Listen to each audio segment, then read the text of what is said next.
marah, dongki, kianat, iri hati, semua tu. Kita nak tahu punca dia. Punca marah ni apa? Yang boleh jadi sifat amarah ni timbul. Punca dia daripada kita punya hati lah. Perasaan. Punca daripada sakit hati.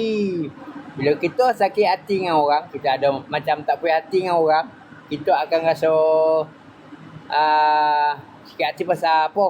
Pasal rotor dia ke banyak, pasal anak beranak dia hidup elok-elok ke, pasal macam-macam lah.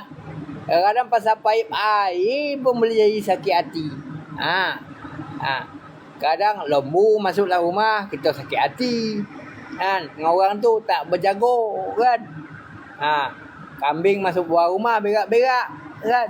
Sakit hati sebab tak berjaga.